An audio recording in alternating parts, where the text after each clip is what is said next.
waves, artist waves. We making waves, waves, waves, artist waves. Thank you, K-Bong. Good morning, good evening, good night, good afternoon, whatever movie that's from. My name is Jeff Gore. This is Artist Waves, interview live series, closing the week with my good friend Tom from Given to Live. And really excited to talk to Tom. Tom and his organization do really amazing things. And Tom's been a great friend over the past few years. Given to Live has been a great friend over the past few years to Artist Waves. We have a lot to talk about. Shout out Pete Marsh, new addition to the home basement studio basement, really. That's an etching of Chris Cornell, an etching. So added that to the wall this week. Shout out Pete Marsh, also in the UK. We're sticking across the pond this week. So Given to Live is an amazing organization that we are going to be talking with in a second. I see Tom's already here, so I'm gonna have him in, and I'll let Tom tell you what he does, what he and Given to Live do. He could say it better than I can, so let's get him in here. They're my favorite organization, favorite nonprofit on the planet. Bear with me 1 second.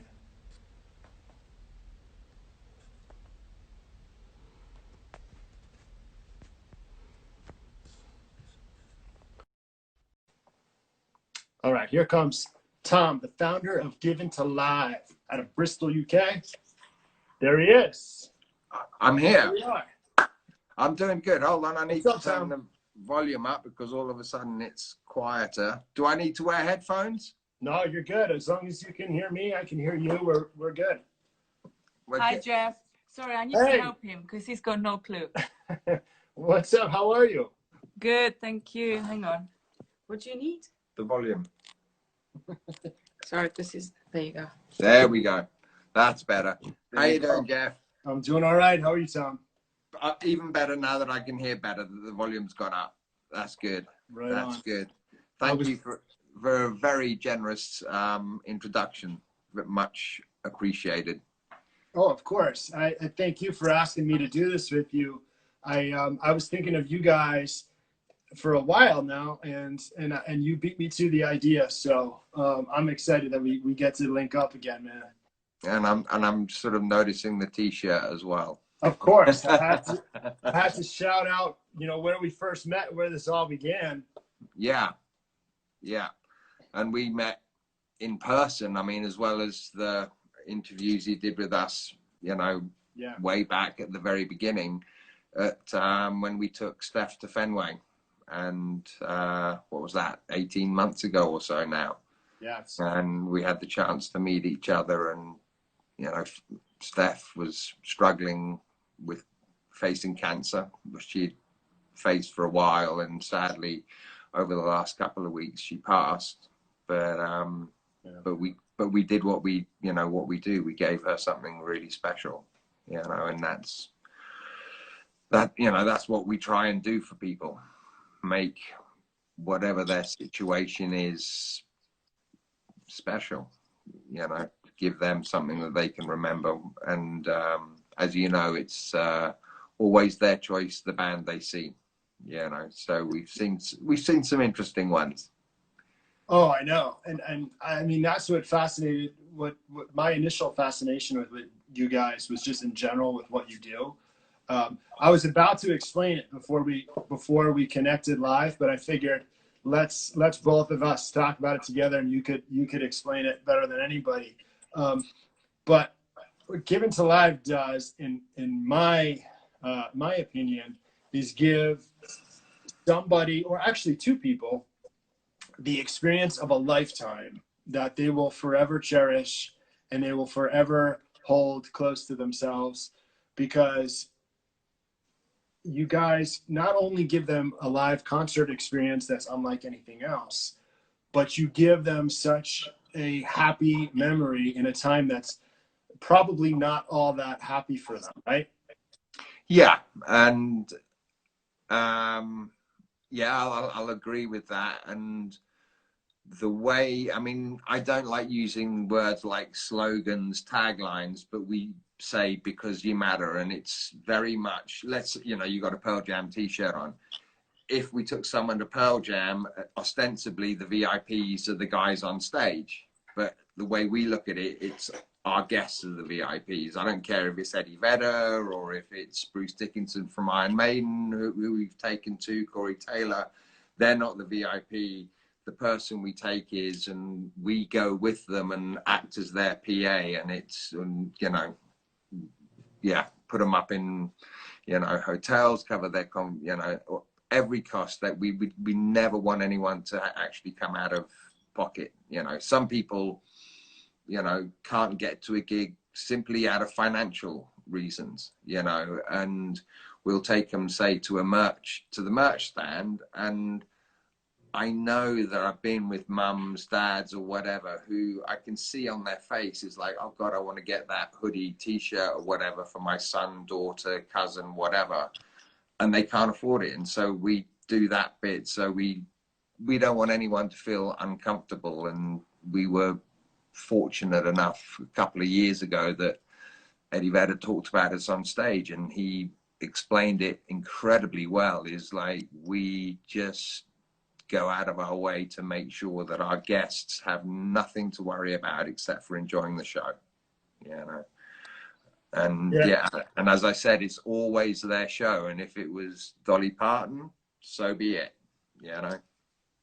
Yeah, I mean, I got to see you guys in action when in Fenway 2018, which we had connected a few times before that, and I think did an article or two and kind of became friends from afar. But to see it in action is something else. To see the expression and the joy on the faces of your guests and you guys too. I mean, I can imagine it's pretty special for you. But let's take a quick step back, because what happens is somebody who is less fortunate, or a family member or a friend, fills out an application on given'salive.com about their situation, about their struggle, about their health, about their poor health or poor living condition, whatever it is. They tell you about a concert or an artist that they love and what it would mean to them to be able to experience it. You guys go through the application process. You go through who you think would be eligible or who fits the requirement, what pops out at you. You link up with them. And then, as you said, you give them an experience of not only going to the concert, usually it's a destination, right? More times than not, you're either flying or taking a train and you're bringing them on a trip. Yeah. A all expenses paid trip, a hotel, an amazing concert ticket, a great seat. Then, like, that's not enough. Then you have like these customized tour posters made up for them, shirts, all sorts of gear. And it gives them something that not only takes their mind off of their really tough circumstance, but as we just talked about, gives them really the concert experience of a lifetime. But did I miss anything along the way? Like, that's kind of the flow of start to finish, right?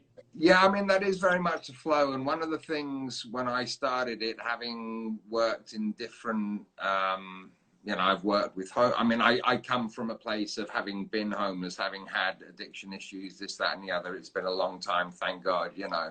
And I know what it's like to be on the other side, you know, and miss out on going to a gig because I screwed up. Or then there's the other side of it where, you know, it could be that there's, I mean, obviously we have no live music at the moment, but from where I am now, there's a local sort of 1,500, you know, space venue that if you got real mental health issues, depression, you could have the ticket in your hand, and if it's the wrong day, you're not gonna be able to walk out the house. And so whether that person's 15 or 50, you know, it's, you know, saying to hold their hand is not the right way of putting it, but it's like, we're going to support you from your front door to that show, so you don't end up kind of, you know, beating yourself up because you were having a bad day and you've missed your favorite thing. And also having seen and come across what government wants and this, that, and the other to get, you know, benefits if you got injuries or whatever, our application form is very short to make it very simple. Then we speak to the person to find out a lot more, because I don't want someone to fill in, you know, 5,000 word essay to say something. It's 250 words. Give me a brief outline, then we'll talk and we'll figure it out from there. You know. Yeah, it's amazing, man. And you mentioned it just before. You come from a place of, you started this. You come from a place of much authenticity, meaning people start, you know, petitions or organizations or things like this, not exactly like this, but in general a lot. And it comes from a place of, you know, trying to make money or trying to get attention or recognition. You come from a place of trying to give back and thanks, and out of pure passion. I'm curious to go back a little bit, refresh my memory on this incredible story of yours. What was the moment, and what was the kind of the initial spark for you to say, I want to do this. I want to create this Given to Live organization? Oh, trying to work out exactly years wise, but in 13, I was going to a workshop in Sweden. I was on a bus, you know, and listening to Pearl Jam's Alive, which if I've heard once, I've heard 1,000 times, and it hit me, and I just burst into tears because I knew I was alive from a body emotional point of view, whereas it was very logical, because 7 years prior to that I'd actually died from an overdose, and if there hadn't been somebody in that room, I wouldn't be speaking to you right now. And while I was on this trip and this workshop, I was like, it's one thing logically knowing, yeah, you're alive, you made it, you know, you're 7 years clean, blah blah blah. And then it was like, actually, I need to celebrate this. What do I love? And I love travel. I love Pearl Jam. So I did a 5-show road trip in November 13. The one show was actually on my birthday in Oakland. And during that day, I went and did the early thing to try and get the rail and what have you, met some lovely people. And you know, during that, met a couple of people who talked about similar but different type non-profits around music. And also during that day, there was a young lady who was ripped off by someone posing as a security guard. And she was in from Brazil, and she got ripped off for everything. Came back from the cops and the Brazilian consulate with a bit of paper saying you can leave the country, you know. Wow. Yeah, so I went to the merch stand, and it was kind of heartbreaking, because it was like, I wanted a poster for my birthday, and it was one of my least favorite Pearl Jam posters ever. So I didn't get it, but I bought it, but used the tube and went down the GA line fundraising for this girl, you know, because I've done fundraising before, and I was just like, okay, this woman's gone through this, she's screwed, let's help her. And then that kind of was one of many reasons, you know. And I remember a year or so earlier, I really wanted to see Pearl Jam in London, but I just couldn't afford to, because I'd just got off drugs. I was on, you call it social security, we call it benefits. I just couldn't afford. I would have happily hitched, but just didn't have the money. And all these, there were lots and lots of little things just sort of started popping in. And my first thought was like, I chatted to a few Pearl Jam fans and said, your friends, and said, should we help people who can't go? And they were like, yeah, what a great idea. And then I just thought, you're either in or you're out. You don't just do it, you know, just for, you know, Pearl Jam fans and do it quiet. So it was like, right, let's, you know, it's going to be for everyone, and it's not going to be simply for terminal illness or people in wheelchairs. It's going to be depression, which, you know, you and I, people, you know, look at you and me, and if we're having a hell of a bad day, no one's going to know that I'm walking down the street thinking I wish I was dead, you know. So that's why the mental health side that we do and take people to shows who are, you know, have mental health issues is so important. We've taken people who survive domestic violence, you know, and I started by saying that we help the vulnerable and excluded. I kind of don't say that anymore because it gets a little bit annoying when someone says, yeah, mate, I'm vulnerable. Can I go and see this, when there's nothing wrong with them at all? So I'll just say disabled and disadvantaged, because it's easier and you get less smart ass comments, you know. And I mean, I could sit here and another idea would come in and another reason, but that was it. And the reason that we, you know, you mentioned the posters, and when it's a poster, it's not only, okay, someone sing Pearl Jam, we'll do one. We'll chat with the person or their, you know, the person who applied for them. What is, you know, their favorite song? What's their this? What's their that? So that there's always something in the poster that relies to that person. I remember one girl had blue hair and she was, you know, just a small figure, but her hair was blue, so it made it really personal for her. The whole thing is, this is your show, this is going to be, you know, the only rule we have is on timings, if we have to be at times, and no junk food, because that would just be unethical. If you want a burger, we'll take you to a good burger joint. We're not taking you to a chain of, I won't mention chains, but you know, and that's the only rules. It's like you're, you know, essentially they're our boss for the day, you know, and that's, yeah. It's a lot, and it's one heck of an experience, man. I mean,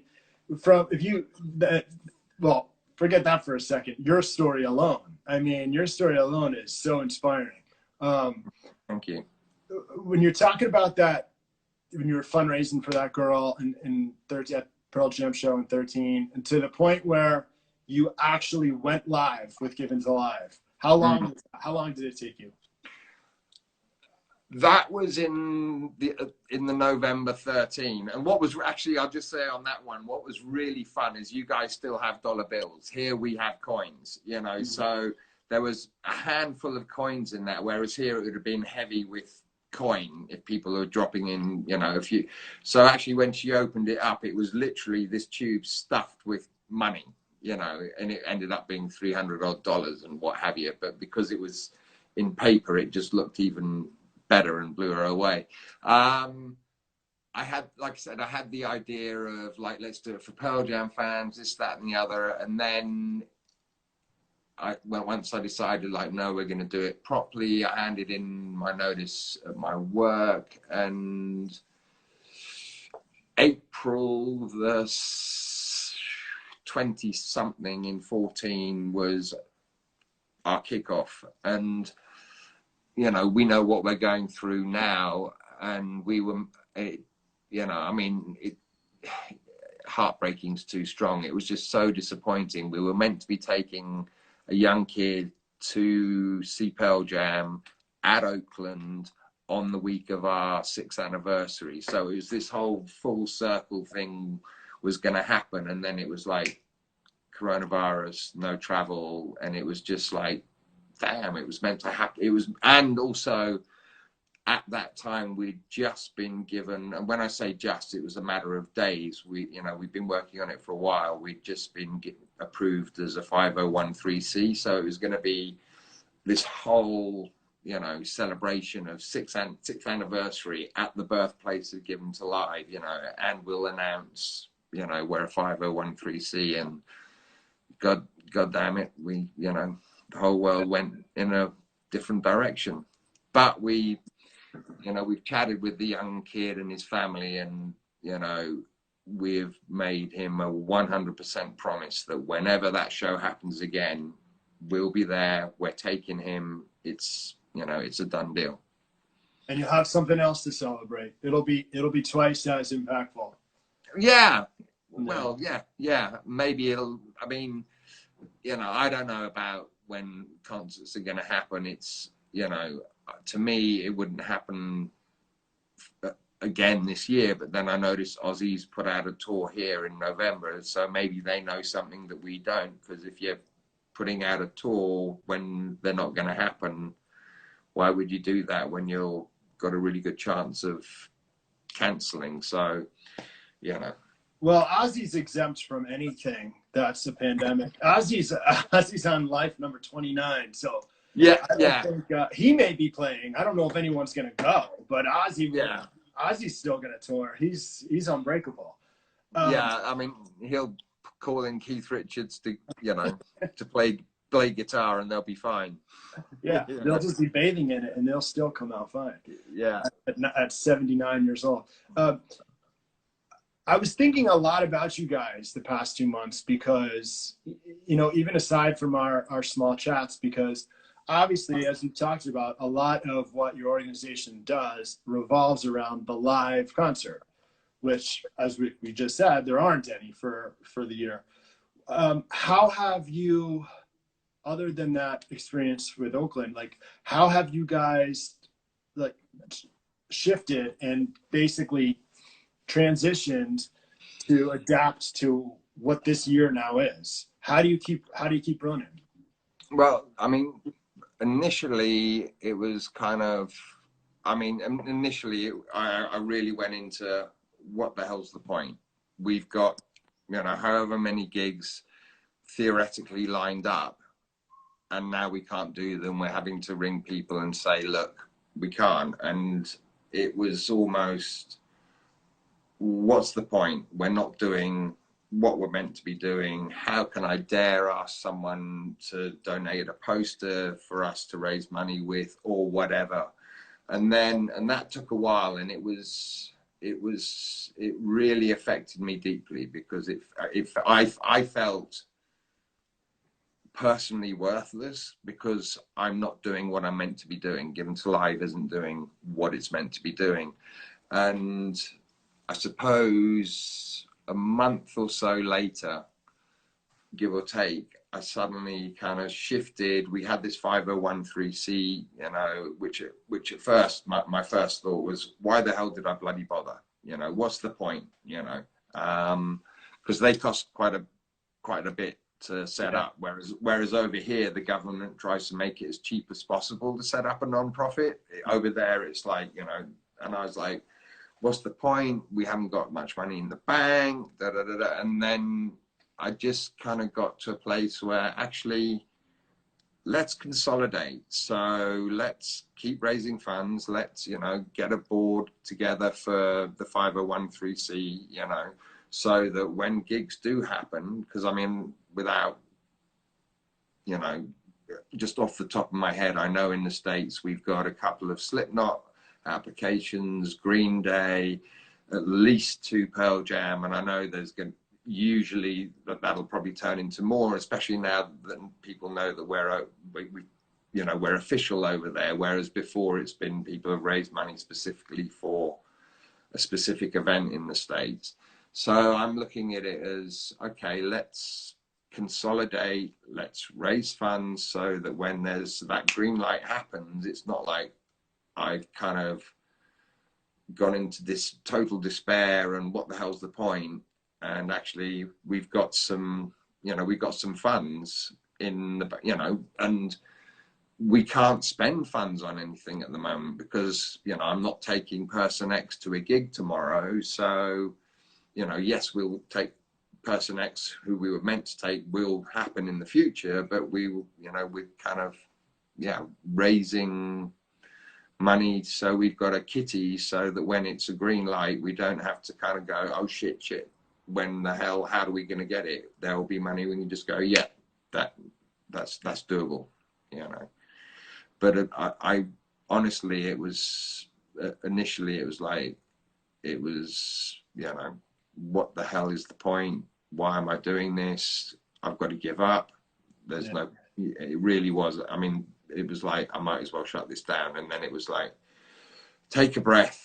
And it was a long breath before it came back to like, okay, you know, we've got, inventory of posters in the office, so we started, auctioning and moving them, and and now it's just like, okay, it's we're in a holding pattern, and rather than just hold, let's use this space to try and grow, and Right on.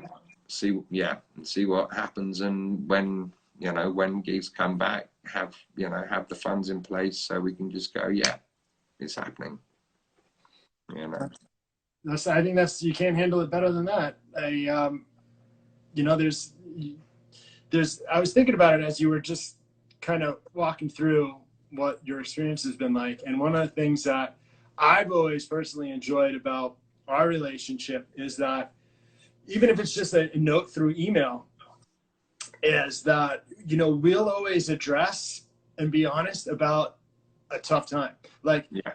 You'll say to me in an email, I'll say to you in an email, like, this sucks right now. I almost packed it in today. I almost lit the whole thing on fire.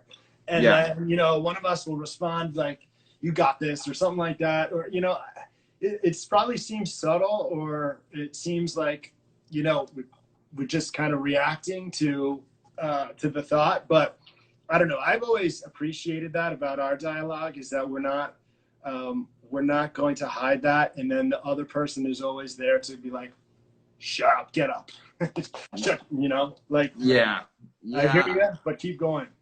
Yeah. And I mean, it certainly wasn't on my sort of, careers day become a, drug addict, homeless and what have you. But because of that, going into rehab and taking it seriously, it taught me to tell the truth and be honest, and there's been times when we haven't even had £100 in the bank, and there's been, and it's been like, God, could we pay rent on the office this month, let alone anything else, and there have been times where it's like, what the hell am I doing? And as I've mentioned to you before, it's not like, Jimmy Page is my grandfather and I've got every connection in the world. I mean, I don't have, it's not like I can ring up so-and-so and he'll, from band X, who's a superstar, and go, yeah, I'll open all these doors for you. It's that, I had no connections at the beginning, and I ain't got a whole lot more 6 years later,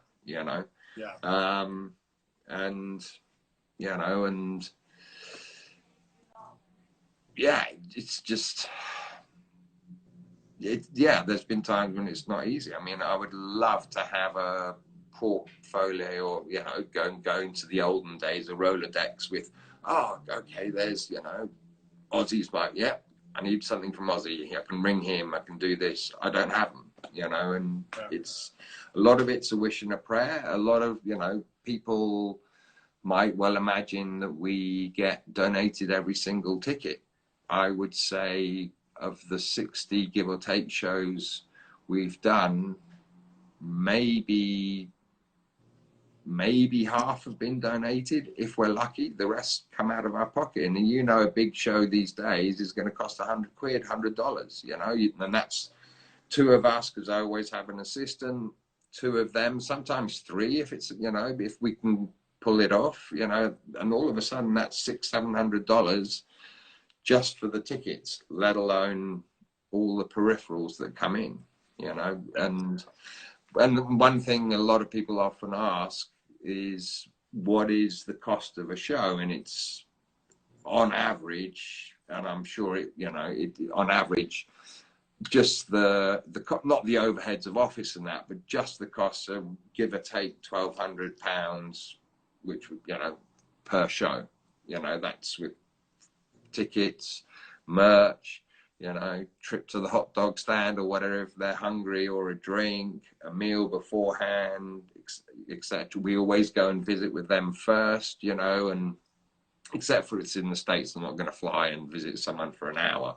We'll do that over Skype, but I go and visit someone if they can't do it in, early in the day. I might have to stay over because you can't get a train back late or whatever. So yeah, it's, and we don't have a smorgasbord of, sponsors and people behind us going like, yeah, there's 50 grand to help you out because we know what you do. Or hotel chain X going, yeah, we'll give you 50 rooms a year.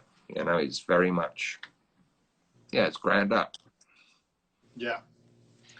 You know? Well, that's an amazing journey that you have been on, and that you take your guests on. And do you find, you know, 5-6 years deep, you're like 2 years ahead of me in terms of launch. I launched in end of 2016, but somebody said to me recently that if I had done this strictly to make money, right, just to try and chase dollars, I would have folded. I would have collapsed already. I wouldn't keep it, which is 100% true.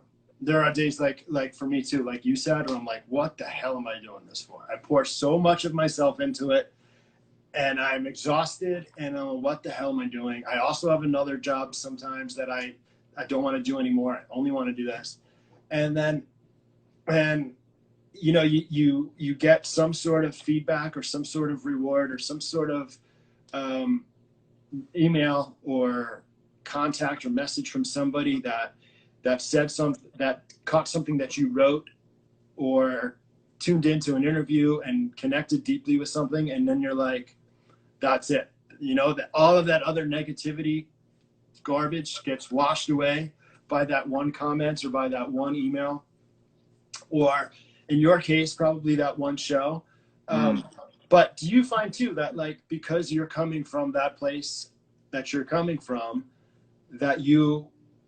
that's a big reason why you're still thriving and still going, as opposed to like, what's the money situation, you know? Yeah, I mean, you know, it turned, you know, very quickly from doing, you know, it sort of being part-time, what I could give it, to pretty much full-time, you know. If it was about money, I certainly wouldn't be paying myself less than minimum wage, you know. And in terms of one of the most, or possibly the most satisfying thing, isn't necessarily, I mean, being at the show, seeing the person is amazing, you know, and at the end of it, you know, the thank you, the goodbye, this, that, and the other. But I think the bit that touches me most and keeps, you know, that sort of faith alive is because, as you know, you've read our stories. It's not about let's do a pretty picture and say how awesome we are. You know, we will tell, with permission, the truth, and sometimes the truth isn't pretty, you know. And what really touches me and tells me that, as much as, you know, we're not millionaires and etc., and have a smorgasbord of famous people wanting to get on board, is when, you know, we've told a story about X and then you get a comment from, you know, a random person who's saying, do you know what? I went through exactly the same thing when I was 10, 15, 20, 30. It still affects me. You know, and I know exactly what it's like. And you can, you know, these guys will look after you. You'll go to the show. You'll have a great time. And for someone who's a total stranger to actually be that vulnerable to say, I've gone through depression or what have you, is powerful. And that immediately sort of segues neatly as we took someone who had survived, you know, I mean, domestic violence is never good, but this was pretty, you know, that was on the top end of the scale of really awful domestic violence. To see Eddie Vedder in Amsterdam last year, whichever, yeah, I get confused. Yeah, and It was probably 19, right? Yeah. Yeah, and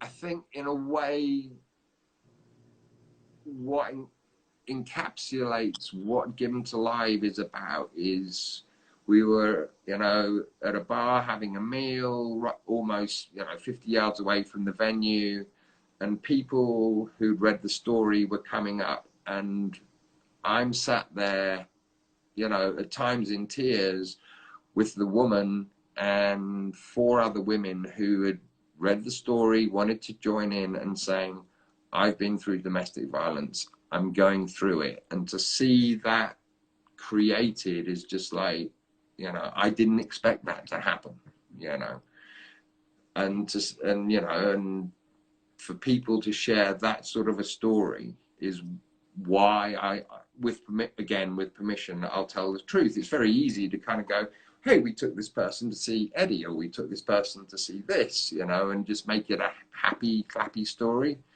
And that was so moving to see, you know, strangers connect and go, you know, I'm in it right now. I've got out of it and I know what it's like, and you've done amazingly to get out of it. And I'm sitting there just, you know, so proud isn't the right word, just so touched by seeing that this crazy idea I had has brought these people together. And then within that story, because there was the mother and the daughter had their own shows, to see how many people got behind them, and then also hearing from the mum how many people had privately messaged, because, you know, it's a very delicate subject, you know, that's important. And that's why, you know, yes, if it's a Pearl Jam show, it's a perk for me, you know, because it's my favorite band, you know. But to see Luke, who's been bullied, etc., because he's different, because he's autistic, Avenged Sevenfold, which to me was just like, you know, really heavy metal and noise.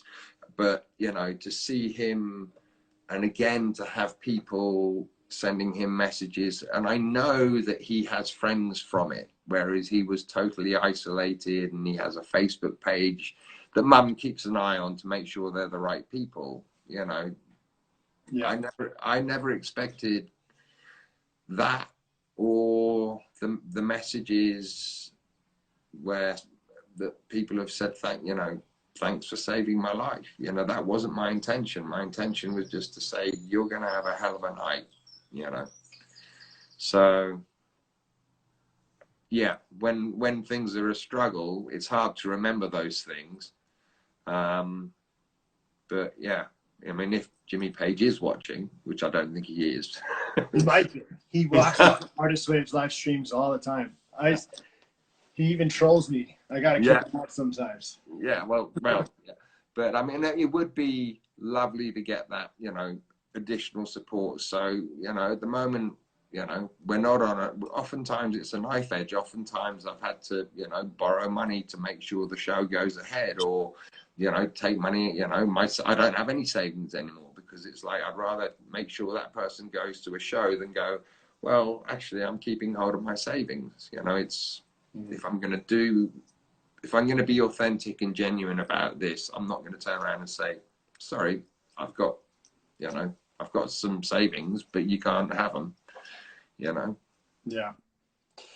Man, I get chills just like hearing you tell these stories and see the heartfelt place that it comes from. Like, we were talking a little bit about Johnny and Steph earlier in Fenway, and I just remember, I don't know if you sent it to me or something, or if I, you know, I got to be a small part of their journey, but there's a picture of them in a park bench in Boston outside of Fenway, and you know, they got their bags of merch, they got their poster, their ticket, and T-shirts and stuff, and he's got his arm around her, and man, they just look so happy, and they just look so like in the moment of the experience that you guys are giving them and gave them. And I think about, like, that picture is just so vibrant in my mind of them too, and then getting to meet them, it just backed it up.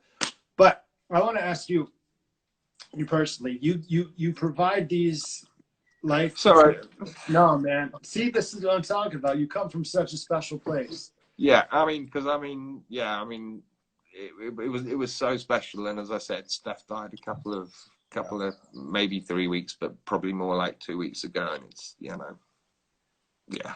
So yeah, and that was, you know, every show's special, but it was like people who weren't even into Pearl Jam, who were friends of theirs, knew that there wasn't, you know, I mean, she had kind of outlasted what was they expected, and came in from, you know, all over the country so they could be together, just, you know, one last time the gang could be together, you know. And I remember that picture on that park bench. Yeah. Yeah. So yeah. It's a beautiful memory. I gotta ask you though, you're providing all these amazing experiences for people and these life-changing moments that comes from such a remarkable place. Do you ever, you touched upon it a little bit, but do you ever have a moment for yourself where you're, maybe it's at a show, maybe it's after the show, maybe it's at the restaurant, or maybe it's when you're home and the experience is done, where you sit down for a minute and you appreciate your own moment of either what you accomplished, maybe a combination of what you have accomplished personally and what you have built with your own hands, and what you just maybe provided to somebody else. Like, that's a lot right there. But the question is, do you ever take a moment for yourself to appreciate it? I find it very difficult. I'm very good at giving myself a hard time, and, you know, it should be better, whatever it is. I mean, the shows itself, I know 9 times out of 10 it gets done right, you know. We have had bad experiences where we've been taken advantage of once, which hurts, you know. But other than that, it's kind of, yeah, I mean, you know, it's always there. There is this thing inside of me. I should be doing better. I should be bigger. I should be more, whatever it is, to make it grow so that we're not struggling. Or if I'd done this, or if I knew this, I would have so and so would be on my side. But then, and that's part of my nature, unfortunately. But especially Steph and Johnny D, and, you know, and it's like with Johnny, it's like it's not some, in a situation like that, it's not just the person who has cancer. In that situation, you know, she has, you know, her and Johnny had been together for God knows how long, so obviously in love, you know. And, you know, to me, it was as much for Johnny as it was for her, you know. And I just remember writing a story, and it was like he's having to catch these grains of sand.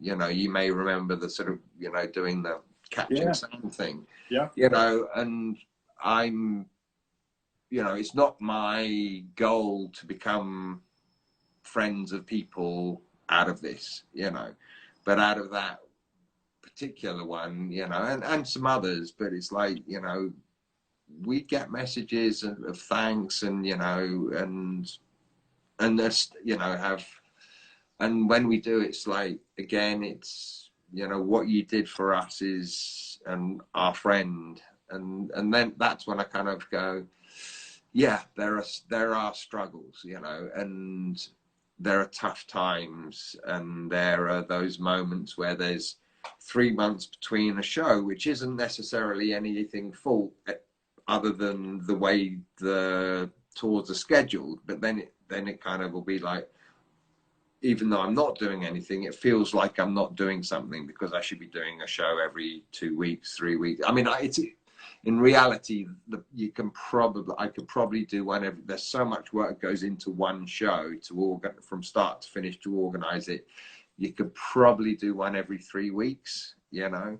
Yeah. But if there's that gap, it's like I do go into a sense of I'm doing nothing, even though actually I'm raising money, or, you know, trying to get a connection here, or, you know, reaching out to artists to see if they'll, you know, but which is just as important, because without that, the show doesn't happen, you know.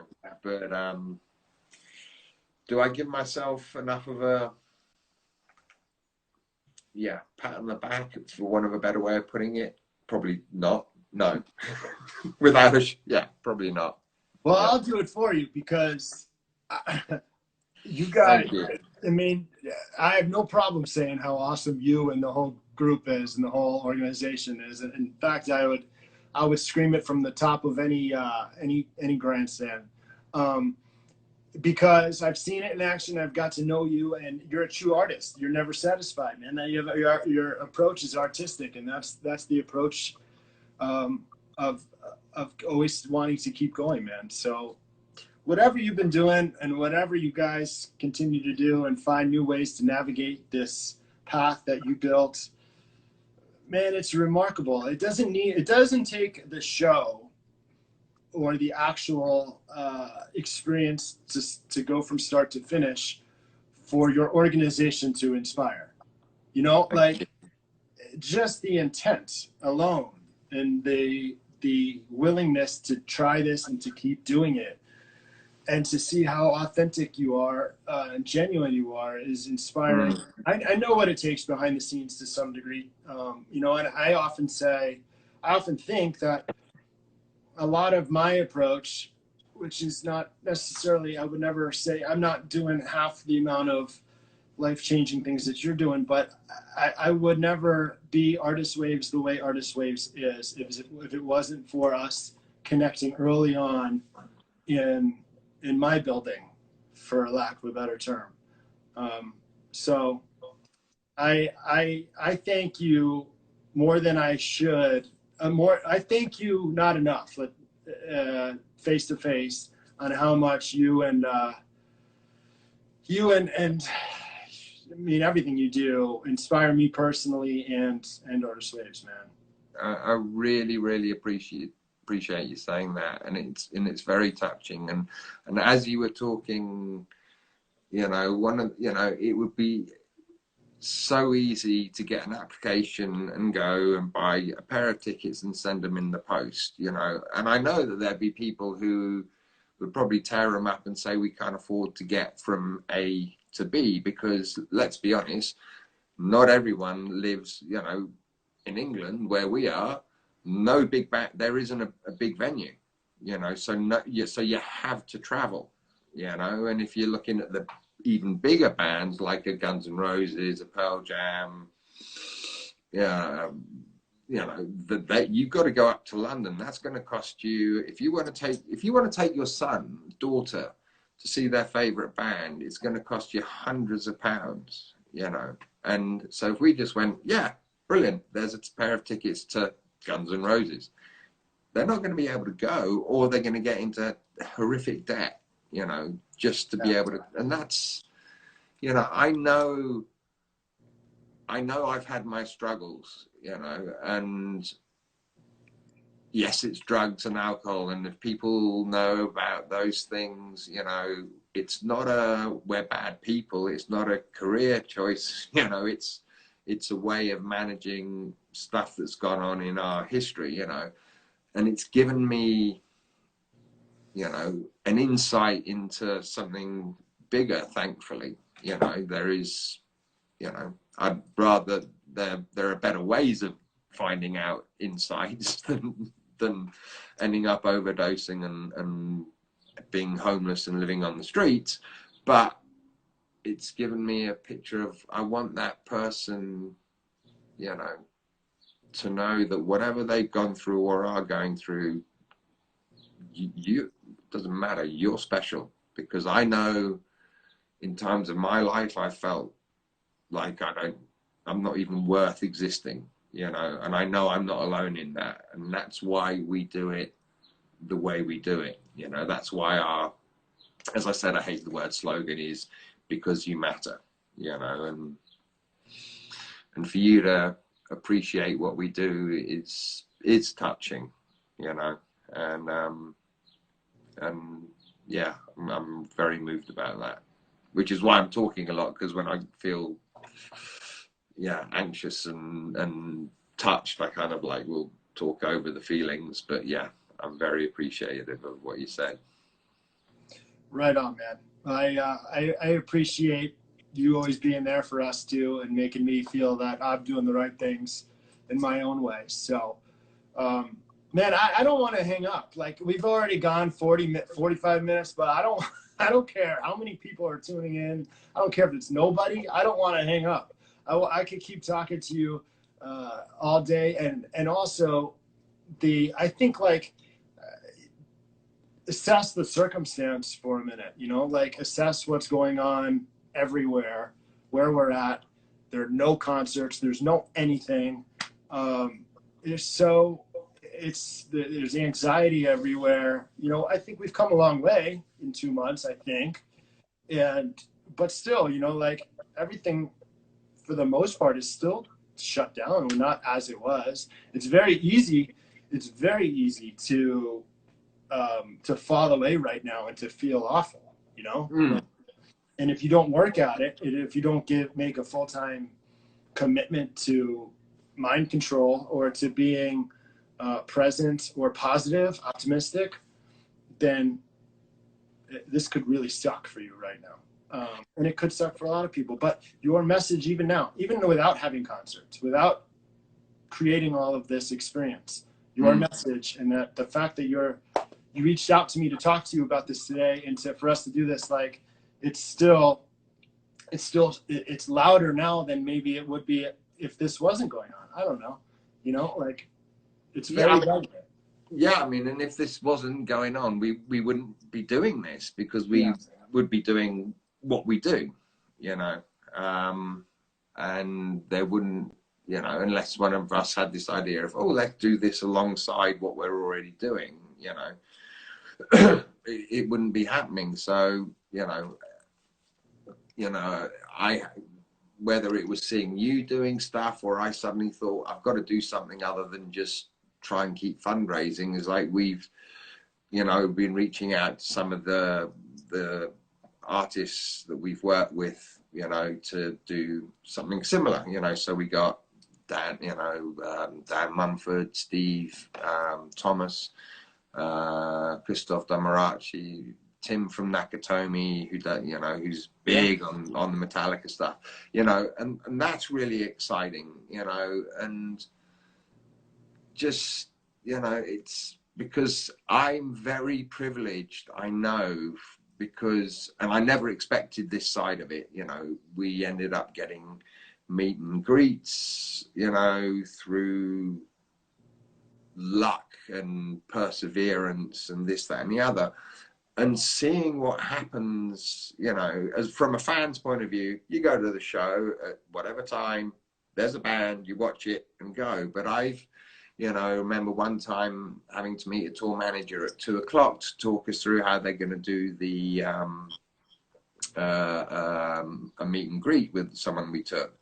And I go into the venue and he says, you're going to be here. We've had a long chat and how it's going to work. And then he says, right, you're going to come through this way. And I walk in and I'm like, it's 2 o'clock, and by now it's probably 2:45. And I'm like, you do realize you haven't got a stage there? And he went, yeah, this is a nightmare venue. We've got a big stage set. It's a small venue. It's a nightmare for us to get into, you know, but don't you worry, by doors at 6, it'll be open, you know. And it's kind of seeing those things behind. And I met, you know, Diony at 2, as I said, looked as fresh as a daisy. By the time he came with a bundle of merch for our guest at 11 and a bit after the show, wiped out, you know. And these are the things that, why really would I think about? But I've been educated, you know.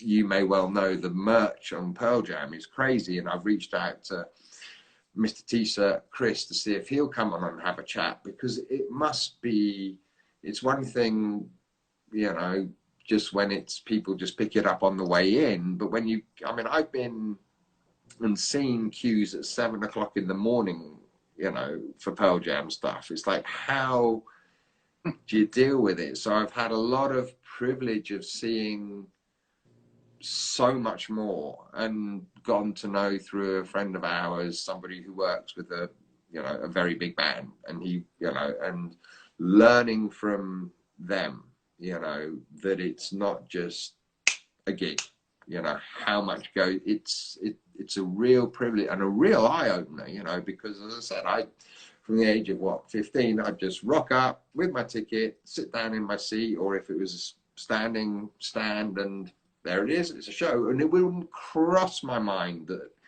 anything happens other than they play music, you know. So it's been a, amongst other things, an incredible privilege to see things from behind the scenes, you know, that I would never have thought of in a million years, you know. Yeah, there's a lot that goes into it. It's pretty cool. It's and the bigger the show, it's mind blowing. Yeah. You know? It's absolutely mind blowing. You know, we did a thing with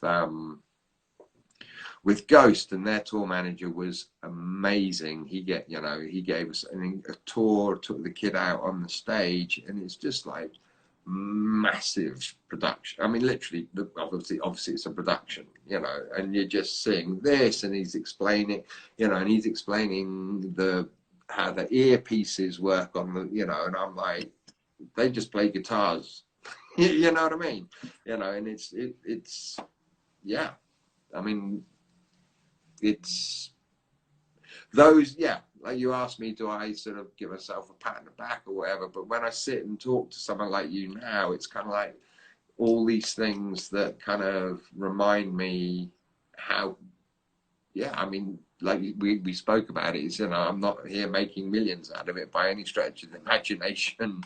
If anything, I'm getting into debt out of it. But it's like I'm incredibly privileged, not only to be able to give the gift, but also to learn the bits that I've learned along the way, you know, Yeah. which I would never have learned, you know. The only negative thing is going to a gig isn't no longer going to a gig for me anymore in so many ways, because immediately I'm thinking I should be taking someone to this show, even if it's for me, and shit, can I get something from this for Given to Live that might be useful? And it's very hard to sit and relax and kind of go, yep, you're watching this, and you know, and I'm, you know, was going to see Pearl Jam obviously this year, but also there was Rage, and I was like, oh my god, I'm going to see Rage Against the Machine and the Black Crowes, you know, the Black Crowes were my first, well, after Zeppelin, they were my first favorite band, and then, yeah, and then Pearl Jam, and it's like, oh man, I'm not even going to get to see the Black Crowes, and that really was going to be like, that's a Tom show, not a, I am not going to think about Given to Live once, you know, I don't care, you know, I'm not going to, it's, yeah, that's the one, not negative, but it's kind of, there's always that thought of, what can I do for Given to Live here? Is there something I can do? And, you know. I'm the exact same way. I went to Foo Fighters about a year ago without any extracurricular around it, and I was like shaking, like I should be Yeah. at an interview. I shouldn't, like, I'm the exact same way. Real quick, we have like a minute before Instagram's lives caps at an hour, so I don't want us just to go blank. So I just want to say in closing, so we don't get just cut off. Tom, I got nothing but love for you guys, for Given to Live. Any which way Artist Waves can ever be partnered with you or along the way with you, I'm always there and always in. I thank you personally.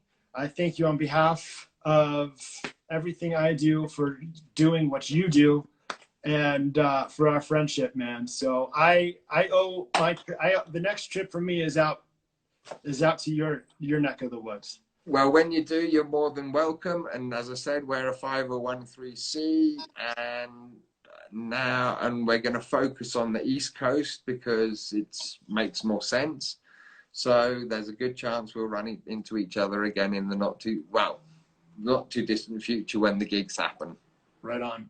It's been an absolute pleasure, Jeff, and thank you so much for having me and letting me talk about this. And and Anytime. and seeing your face, you know, again is a good thing. Right on. Well, stay safe out there, Tom.